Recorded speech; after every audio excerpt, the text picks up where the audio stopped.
L'altra strada per chi è in difficoltà con la rata del mutuo è ricontrattare con la banca le condizioni del prestito oppure traslocare in un altro istituto. Non è un'operazione semplice, ma c'è la possibilità di farlo e in questo caso servono i notai.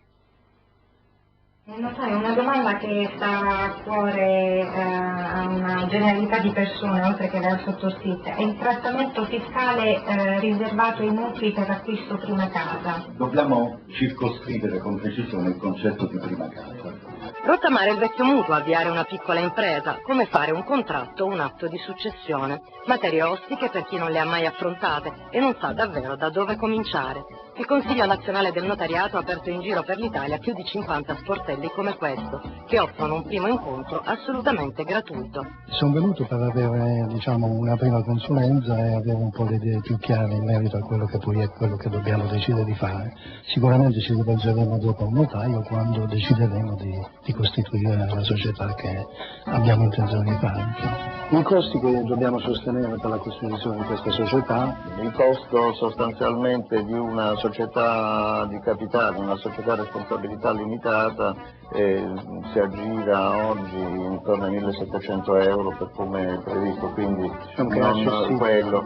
Diciamo che è accessibile come costo. Abbiamo le domande più svariate che iniziano da quelli che possono essere i rapporti familiari, dalla imposta di successione, dalla donazione da pari figli, i problemi sulle quote di legittima, se ad un figlio può lasciare in più o in meno rispetto ad altri. Resta però il mutuo al primo posto nelle richieste degli utenti. Oggi si possono ottenere condizioni più vantaggiose, anche a costo zero. Sicuramente c'è bisogno che si arrivi ai cittadini sempre in modo più chiaro e più trasparente. Questo lo facciamo noi come servizio, con il nostro sportello e con tutti gli altri mezzi a disposizione che abbiamo, ma il problema è che le stesse informazioni per il dovere di trasparenza che hanno le banche deve essere fatto anche dalle stesse banche nei confronti dei loro mutuatari, dei loro clienti.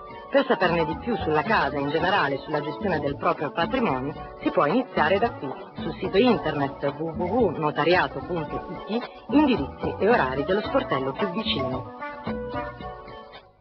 Parliamo dei trasporti, le ferrovie hanno annunciato una serie di novità per i